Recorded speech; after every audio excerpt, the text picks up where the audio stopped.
आता आपण या भस्त्रिका प्राणायामाबद्दल पाहतो आहेत। यामध्ये जी कृती करायची आहे त्यामध्ये दोन्ही नासिकेतून आपण श्वास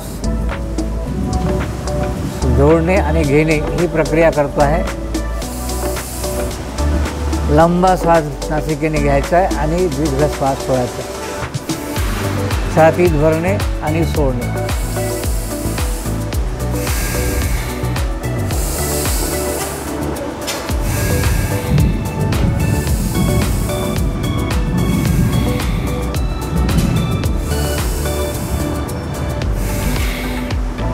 या भस्त्रिका प्राणायामाचे जे काही लाभ आहेत त्यामध्ये साधारणतः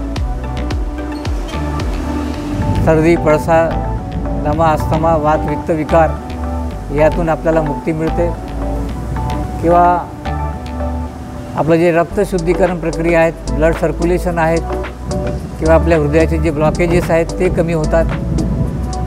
आपल्या संपूर्ण शरीराच्या प्रत्येक अवयवाला अशा प्रकारे रक्तपुरवठा होतो आहे आणि त्यामुळे आपले जे काही आजार आहेत ते कमी होऊ शकतात आणि त्यामुळे आपल्याला त्या आजारातून मुक्ती मिळते। यासाठी हा भस्त्रिका प्राणायाम जो अतिशय महत्त्वाचा मानला जातो। यानंतर आपण पाहूया कपालभाती।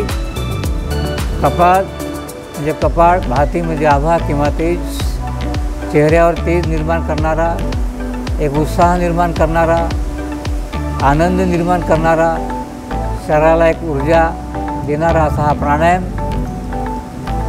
या प्राणायामाची जी कृती आहेत साधारणतः झटक्याने श्वास आपण बाहेर सोडायचा आहे।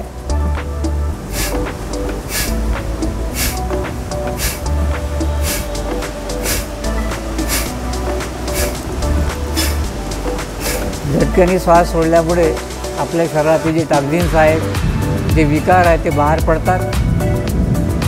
यामध्ये जे जड विकार आहेत, काम, क्रोध, मोह, मद, मत्सर किंवा अहंकार किंवा आपले जे काही दुर्गुण आहेत ते बाहेर पडतात आणि त्यामुळे आपल्या शरीराचं, मनाचं आणि हृदयाचं शुद्धीकरण होतं।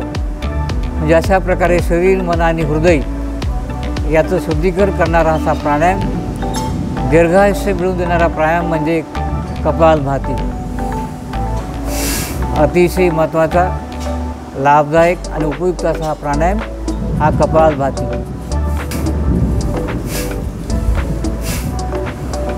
पूर्णतः ताठ बसायचा आहे, डोळे बंद ठेवायचे आहे आणि झटक्याने श्वास सोडायचा आहे। या माध्यमातून आपण हा कपालभाती हा प्राणायाम करतो आहे, ज्याचं या आपल्या सर्व प्राणायामाच्या माध्यमातून एक विशेष महत्त्व आहे। अष्टांग योगामध्ये आसन म्हणजे एक बसण्याची व्यवस्थित पद्धती, ज्यामध्ये सुखासन, पद्मासन, वज्रासन, सिद्धासन अशा विविध बसण्याच्या आसन व्यवस्था आहेत। सर्वसामान्यपणे आपण सुखासनामध्ये रिलॅक्स बसतो आहे, पद्मासनातही बसता येईल, वज्रासनात बसूनसुद्धा आपण करू शकतो किंवा सिद्धासनसुद्धा आपण करू शकतो।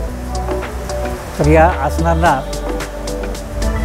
विशेष महत्त्व आहेत। आपला आजार आणि त्या आजारानुसार काही आसनं या योगाच्या माध्यमातून सांगितलेली आहेत। तसे विशेष करून शुगर, BP, शुगर पॅकेज म्हणून काही आपल्याकडे आसनं सांगितली जातात, ज्यामुळे आपली जी शुगर आहेत त्या मधुमेहापासून आपली मुक्ती आहे ती मिळू शकते। त्यामध्ये वक्रासन आहेत। पहिला प्रकार वक्रासन या पद्धतीने करता येईल। यामुळे आपली पॅनक्रियाज ॲक्टिव्ह होते, आपली चरबी कमी होऊ शकते, पोटाचा घेर कमी होऊ शकतो आणि विशेष करून जे मधुमेह आहेत त्यांची जी काही शुगर आहे ते मर्यादित होऊ शकते, नियंत्रित होऊ शकते। त्यासाठी वक्रासन।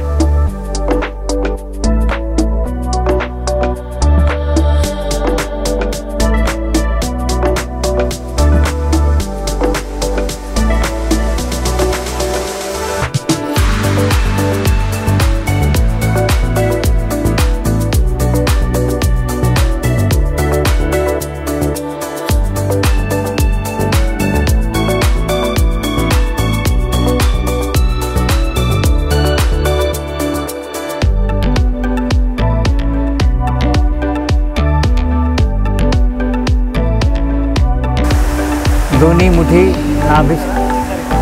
नाभीच्या बाजूला श्वास बाहेर सोडायचा आहे, समोर वाकायचं आहे. याला मंडूकासन असं म्हणतो आपण. या मंडूकासनाचा विशेष करून शुगर कंट्रोलसाठी त्याचा फायदा जास्त होतो. पॅनक्रियाज, पोटाचे विकारसुद्धा कमी होतात. त्यासाठी मंडूकासन हे अतिशय महत्त्वाचं आहे.